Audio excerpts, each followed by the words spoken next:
wanted to make a comment?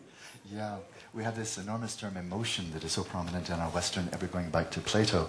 The term that is so dominant, central in Buddhist understanding of the mind, that we've not really unpacked much yet, is the word klesha in Sanskrit. And I would suggest it's often translated, I've often translated it as mental affliction, but in my conversation with Bob Thurman just last night, it's not simply a feeling of being afflicted, but rather it's a tendency of the mind, a process of the mind that gives rise to affliction. So more of an afflictive tendency. The definition of this in Tibet, well, I forget the Tibetan, is it's a mental process that disturbs the equilibrium or upsets the peace of the mind. Now, as Holiness has often commented, that when you experience very strong compassion, you don't feel really peaceful. The mind is certainly aroused. You wouldn't say I'm feeling, serenity at that time, but it's a reality-based disequilibrium, a reality-based arousal. And so therefore, even though the surface is disturbed, at core, it's very grounded, and there is a deep equilibrium. But I think this raises a very rich interface with cognitive neuroscience, psychology. And to take an example, loving kindness is a virtue. It's not a mental affliction. And we cultivate this through meditation, and what it is a very genuine, heartfelt caring and yearning that oneself, others may experience genuine happiness and the causes of happiness.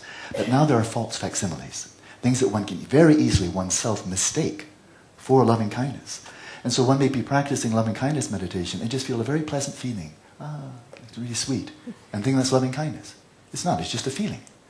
But more pernicious than this is that one may mistake it for something that is really self-centered gratification, as in sexual love, sexual infatuation. I love you so much, I can't live without you. Here, have all this stuff. And one feels so much love for this person. In fact, it's not loving kindness at all. It's a mental affliction of craving. It's all about my gratification. Take one other example, but this does lead to a question, and that is compassion. Compassion also is not simply a feeling. It's not simply empathy or sadness for the other, but rather a profound yearning. May you be free of suffering and the causes of suffering. Once again, that's a virtue. But there are false facsimiles. For example, moral indignation. Moral indignation, when one sees a victimizer, and one feels very moral indignation, moral righteousness, that I'm so outraged and I'm feeling so compassionate, completely conflate these things. Whereas in fact it may be really the afflictive tendency of anger, but manifesting in the guise from a first person is I'm feeling tremendously compassionate, and therefore I'm going to write a big check, but it's really all about anger. But the false facsimile that's classically presented in the Theravada scriptures is actually despair. Is despair. And that is one looks at the world of suffering and feels tremendous sadness.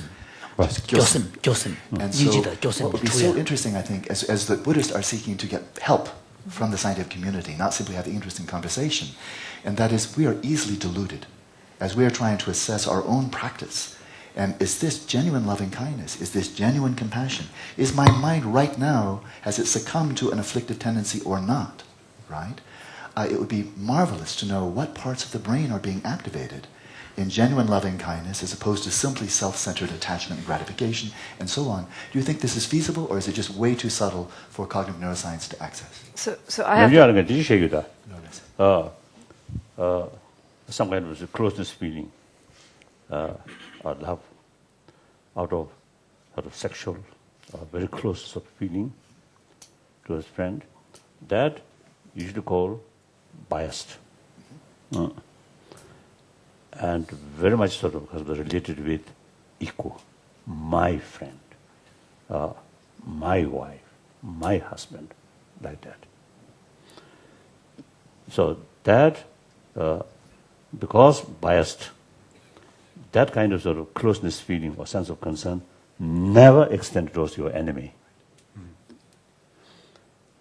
Now, genuine compassion is not based on something good for me, not that way.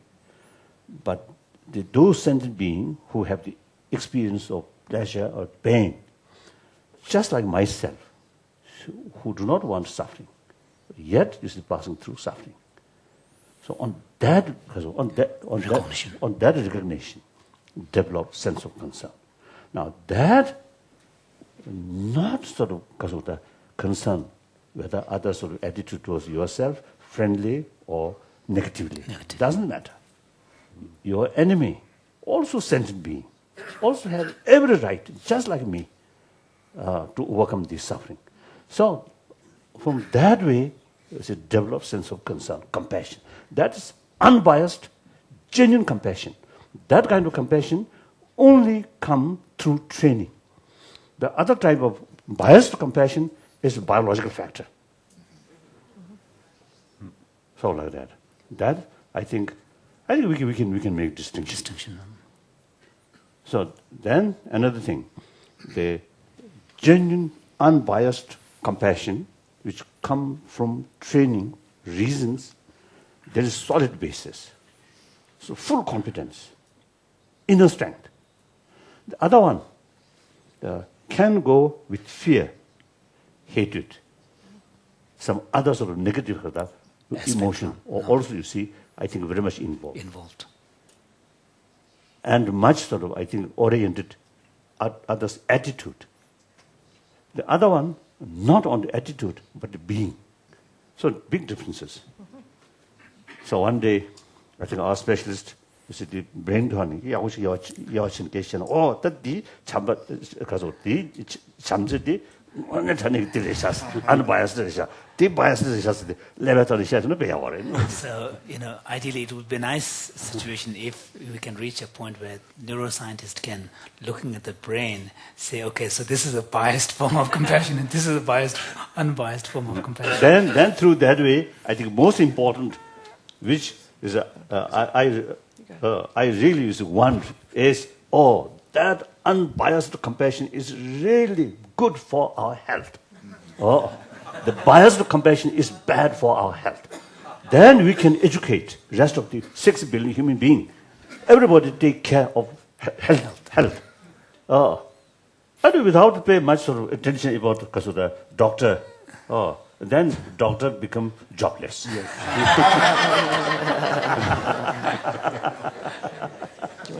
you want to answer it? With your list? So I was going to say to Alan, excuse me, I think prior to getting at the place where we can look at the brain and tell these things, we need to know how we could identify it without looking at the brain. That's the most important thing, because once we can be sure that we're identifying these differences without looking at the brain, then we can go into the scanner and try to see what the differences are in the brain. And then I think Richie wants to follow up, but I have a question. But I'd like just to respond extremely briefly to that. And that is, the onus is back on the meditators, on the Buddhists. And that is to have people, whether Buddhist, Christian, I don't care, or not religious, but really spending the time as scientists of the mind, training compassion. And so in relationship with your teacher, who hopefully is an expert, getting more and more people who have rigorously and in a sustained fashion trained in loving kindness, trained in compassion, so that there's a lot of confidence from the first person side. This really is it. Then get the brain scan, and then find the facsimiles and so forth. This would be really a tremendously rich interface. But if I understand Your Holiness correctly, in unbiased compassion, there really should be the cultivation of the compassion, the wish for suffering to be eliminated and the causes of suffering in all beings, including those with whom one may disagree or with whom conflict arises. And so this presents, I think, a very tractable set of methods for us as scientists. So we can, for example, look to see if even a simple thing is presenting pictures of people with whom one may have some difficulty. Pictures of, say, George Bush. Maybe, and see whether the same feeling of behavioral as well as brain signatures of compassion arise in response to all individuals. That's something that is potentially tractable. And the other issue is one of clinging. It seems that that biased compassion is associated with clinging. And I think that there are ways that we can begin to get measures of clinging, both behaviorally as from...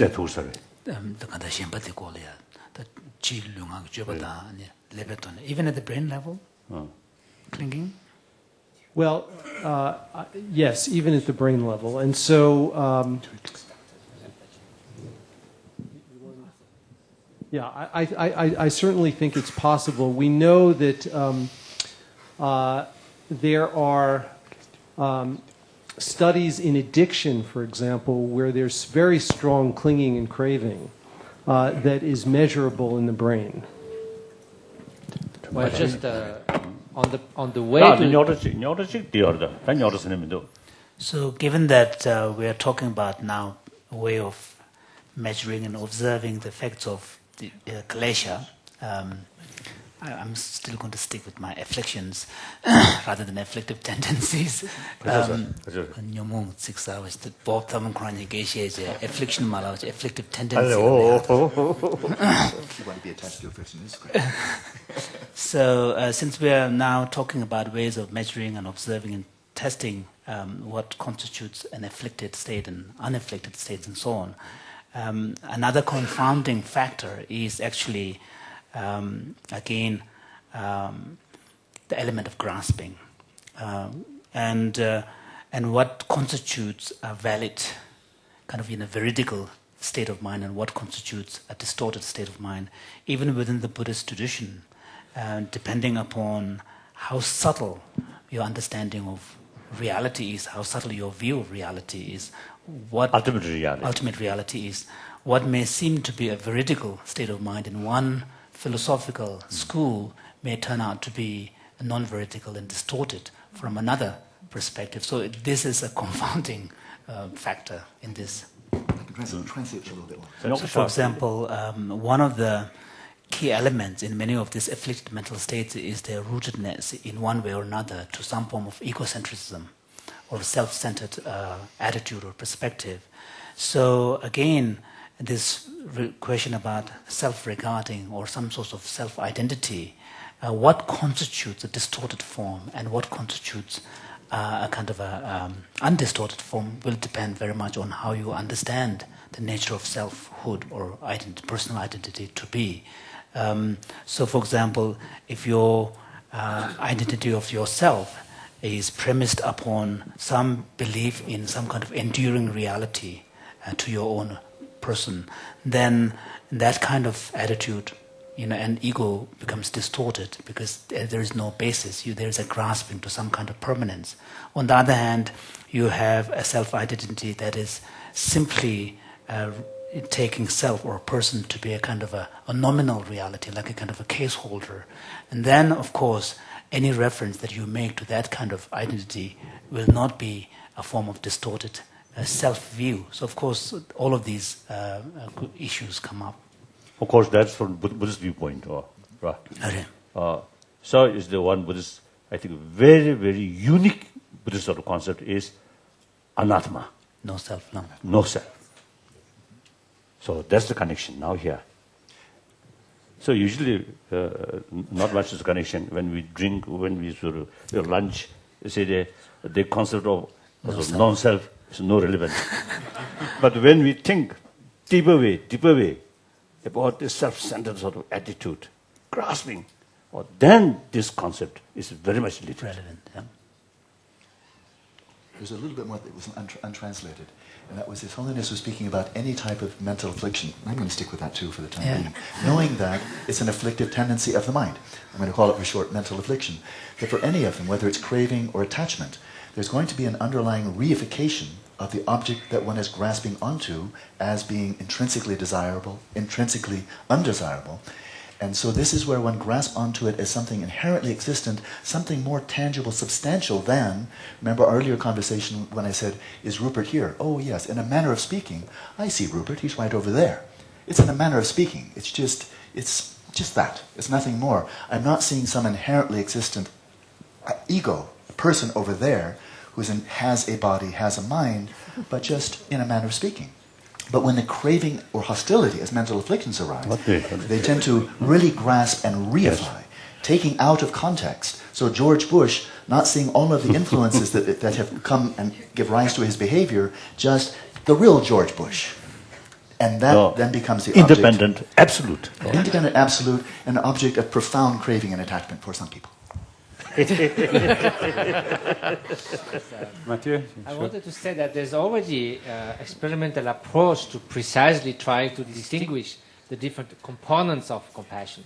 And preliminary work with Tanya Singer and Richie's lab, for instance, to distinguish empathy, which is the resonance with others' suffering, sensitivity to it, and suffering because of others' suffer. And then when you add, from the contemplative perspective, unconditional compassion and loving kindness, there is an experiential difference, an experimental difference. So this is already getting into the components of compassion.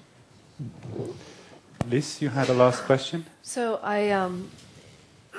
Your Holiness, I wanted to ask, in my presentation I talked quite a bit about how emotion changes sensation and attention and memory, and I was wondering if there's anything in the Buddhist teachings that talks about a similar effect of emotion on things like sensation and attention and memory. No, it's what you have presented, the impact.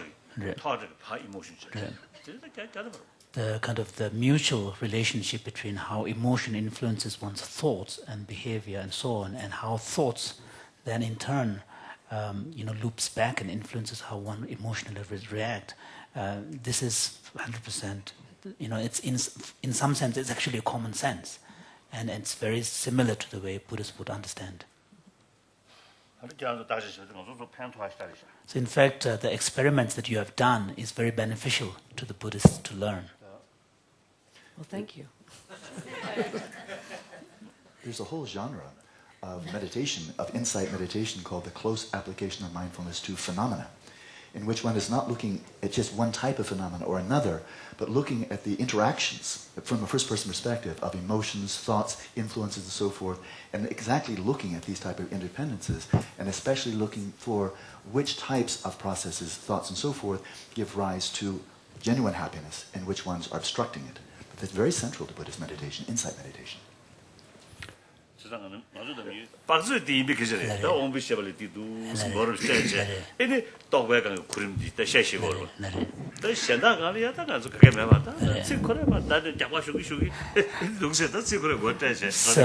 one advantage of bringing the scientific perspective is that you have a way of visually presenting your findings. In the Buddhist context, we rely heavily on the words and the explanation and using the mind to try to, kind of comprehension and kind of reasoning processes.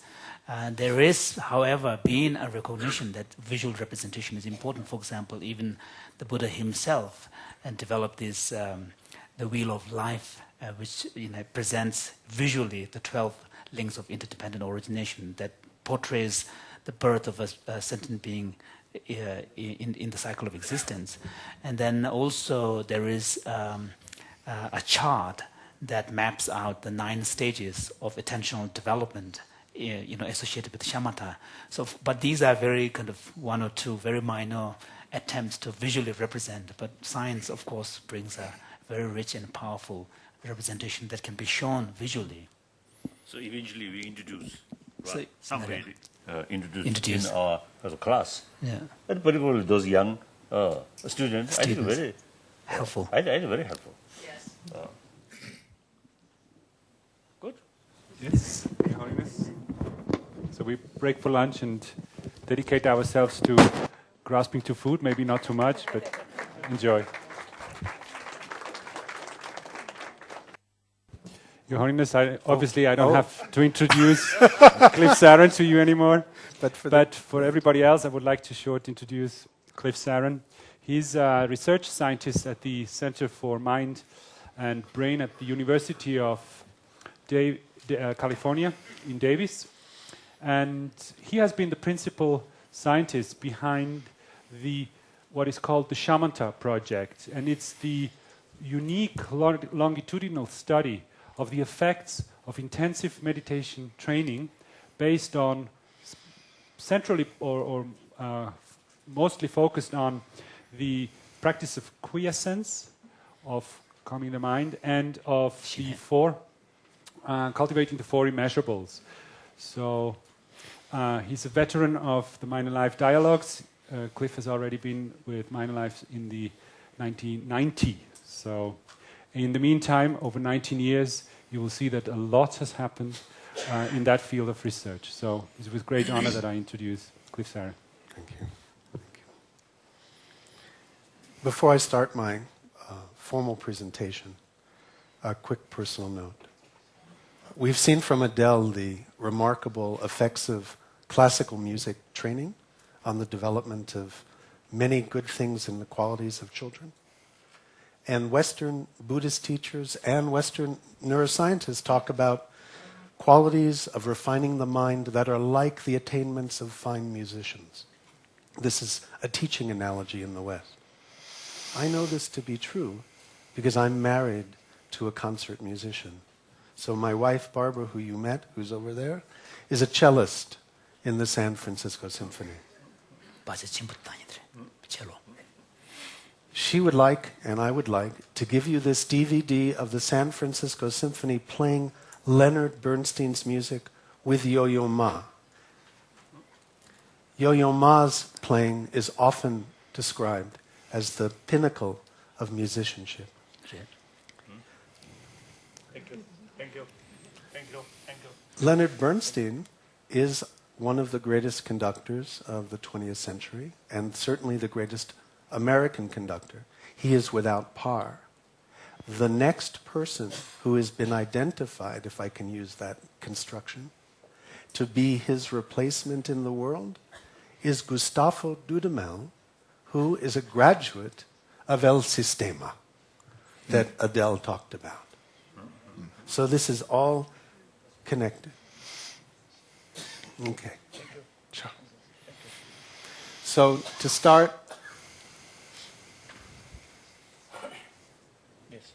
I want to point out that I have put an asterisk by my name because the Shamatha Project could not exist, first and foremost, without Alan Wallace, who has been a partner in initiating this all the way back to before 1990 in his mind, and we began thinking about this 17 years ago. But in addition, at UC Davis, there are 4 other faculty members. We have 9 scientific staff. We have 20 undergraduate students. And there are 23 consulting scientists and scholars on the project, including Matthew has been involved, Richie, and Amishi. So this is a kind of village effort. So we've also not been able to do this without considerable funding, principally from the Fetzer Institute and Barry Hershey and Allen's Institute, among others.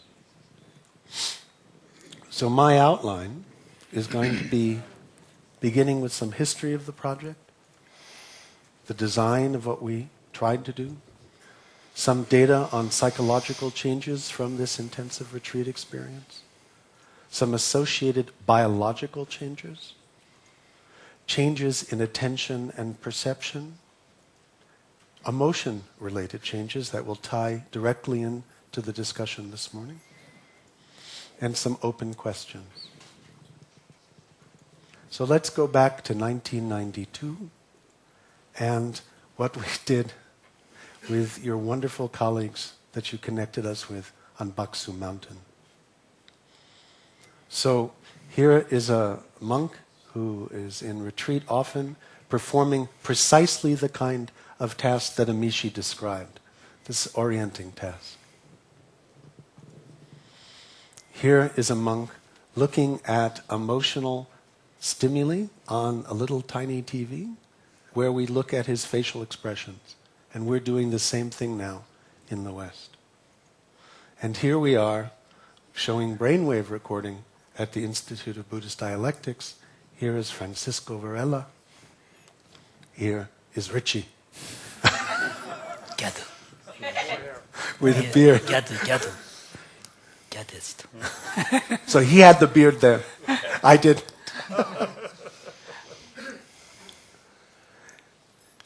We had an extraordinary experience. It was complicated because of the cross-cultural issues of using some of the stimulus materials developed in the West with Tibetans who have a very different cultural context. We also, because the yogis that we met were so extraordinary it's possible that extraordinary people may always have been extraordinary. So one really needs, so you need to test practitioners before, during, and after some training. But this experience left us with the following simple, deep questions. Can attention be trained? Can emotion regulation be trained? And how are these two trainings related? Which is really one of the focus of the presentation this morning. So what did we do? The basic goal was, well, initially Alan wanted to start a 3-year retreat. That was too ambitious. So he compromised on a 1-year retreat. And that was too ambitious. So we decided to study a 3-month retreat. Now, most people in the West can't take time off to do a 3-month retreat. So we need a comparison group of similar meditators who are also going to do later their own 3-month retreat. So we can have the same type of individual when they're in retreat versus when they're not in retreat. So we're going to take these two groups, we're going to test them in the same way, and then we're going to follow them up when they're out of retreat, 5 months and 16 months, and depending on our funding, on an ongoing basis. So how did we do this? First, we advertised, and we greatly appreciate your support because you can't see it, but right here is a quote from you supporting the project, which our IRB would not have allowed us to present because of the issue of people might have thought, if you say it, they must go. We got 142 applicants from all over the United States and Europe and Mexico who were interested in doing this. We then asked them many questions like applying to college. They had to say why they wanted to do it. They had to talk about their health, their physical health, their mental health, their meditation experience. And we selected 60 participants. And we created from this group of 60 2 matched groups, matched on sex, on age, on meditation experience, on ethnicity. And gender, men and women. And we randomly assigned them to the first retreat or to a second retreat. And this happened in the spring of 2007 and in the fall of 2007. And we took the people who were going to do the second retreat and we flew them 3 times to the retreat center so they could be tested in the same conditions as the retreatants. So this creates 2 different ways of looking at the experiment. We can use the control group as a comparison. We can use the control group, so red here are the retreat group, blue are the controls. So we make a comparison at the beginning and at the middle and at the end of the retreat between these 2 groups. But we can also take the baseline measures of the control group and compare these data to themselves, using them as their own control when now they're in retreat. These are the 2 ways we can look at the data. Is that? So this is where we did the project at Shambhala Mountain Center. I believe you visited and were part of the dedication of this stupa. And this is the meditation lodge where 37 meditators meditated, and Alan taught in the meditation hall here. Here he is. These are the retreatants. And they mainly took instruction in the morning and the evening, and then they meditated in separate rooms that they had. It was a very, from most standards, a very luxurious, comfortable setting. Now, Alan has talked in detail about what he presented as the training. 3 shamatha techniques and training in the 4 immeasurables. So I don't need, and am totally incapable of explaining these to you. But the design of the project was to ask, what are the cultivations from these practices. We conceptualize increases in relaxation, attentional stability, attentional vividness, and aspirations for genuine happiness, impartial love, joy and freedom from suffering for self and others, from the four immeasurables. So how do you do this as a scientist? We had a long time, because it took a long time to raise the money, to think about all the different things we might throw into this project. So I'm going to kind of walk you through this pie chart of the different types of data we collected. We asked people to keep daily logs of their meditation practice, the type of practice, and how long they practiced. We asked them each day about their mood and about significant events and dreams. We also gave them questionnaires that they could fill out about their psychological traits at the beginning and end, and we interviewed them about their goals, their motivations, their experience at the beginning, middle, and end of the retreat. Then in the laboratory, we used a variety of attention-related tasks, emotion-related tasks, and tasks that are similar to what Liz talked about, that are attention, emotion, interaction tasks.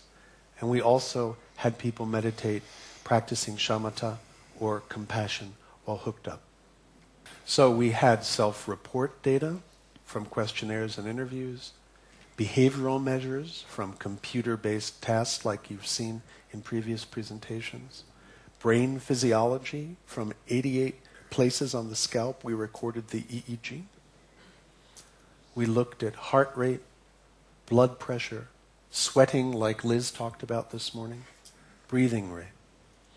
We also took videos of the face because one of our collaborators is Paul Ekman, and we did a facial action coding of emotional responsivity. And we took blood and saliva relating to measures of stress and affiliation. So these tasks mean a lot of data. How did we collect all those data? At Shambhala Mountain Center. We built a laboratory. And this is where we tested people. And this is hooking someone up, putting the EEG electrodes on. And this is what someone looks like both after being hooked up and meditating for 3 months.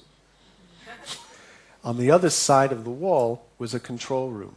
So this is an example of showing an emotion-related stimulus and measuring the startle response. And I believe Richie has talked to you about this kind of experiment in the past.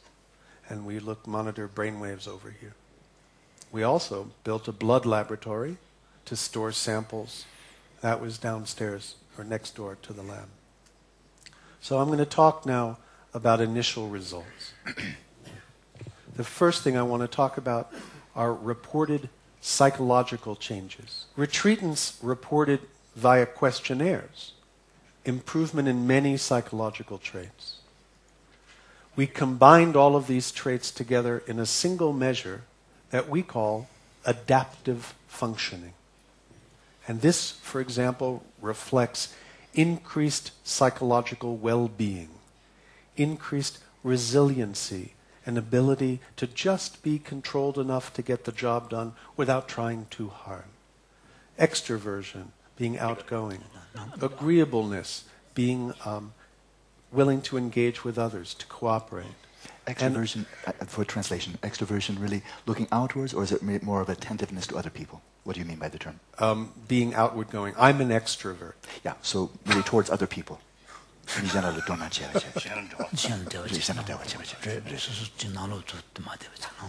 you, Cliff. So on the other side, decreases in depression, anxiety, and neuroticism.